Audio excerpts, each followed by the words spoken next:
در سفر اسراء و معراج پیامبر صلی الله علیه وسلم در حالی که جبرائیل پیشا پیشش حرکت میکرد رسید به گروهی از امتش، دید که قیچی دستشونه، گوشت رانشون میچینن میخورن. گفت اینها چه گروهی از امت من هستن؟ گفتم بعد میگم.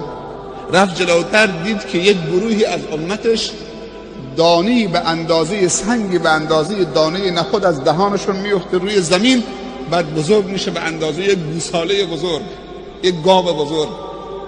بعد تلاش میکنن دوباره همون سنگی که کوچک بوده بعد بزرگ شده دوباره ببرن تو دهنشون بخورن، ولی دیگه نمیتونن، حالا خیلی بزرگ شده. اون موقع یک سنگریزه بود به اندازه دانه نخود. گفت اینا چه گروهی از امت من هستن؟ البته سوال خیلی زیاده، عجایبی که دید پیامبر صلی الله علیه و سلم در مسیر راهش. همین گفت بعد بهت میگم. من این دوتا رو میخوام بگم. غیبت عامل تفرقه است.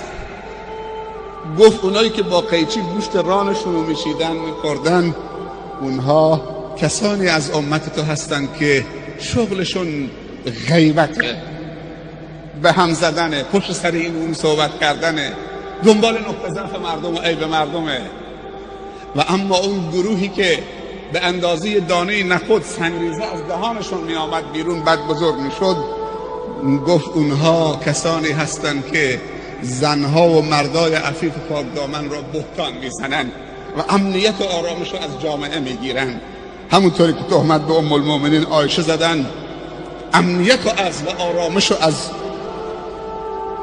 شهر مدینه گرفتند و از مؤمنین گرفتند تا اینکه خداوند آیه را نازل کرد. گفت اینها این گروه از امت شما هستند، بهتان میزنن. اول یک کلمه کوچک به اندازه دانه نخود، بعد میفته تو جامعه پخش میشه، بزرگ میشه مانده یک ساله، بعد طرف پشیمان میشه، میخواد حالا بر بگردونه حرفش، ولی حرف از دهنش در رفته. اگه 100 بارم معذرت خواهی بکنه دیگه اون حرف بر نمیگرده، تو کل جامعه پخش شده.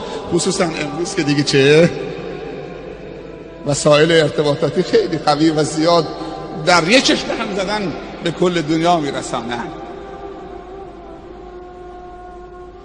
پیامبر صلی الله علیه وسلم در حدیثی میفرمایند هیچ خیری معادل این دوتا خیر نیست و هیچ شری معادل این دوتا شر نیست. گفتم کدوم خیر منظورته؟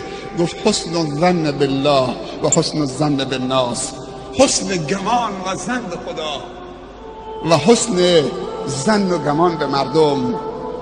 و هیچ شر معادل این دوتا شر نیست، بدگمانی به الله و بدگمانی به خلق خدا و مردم. اینا سبب نفرت و دوری می شود.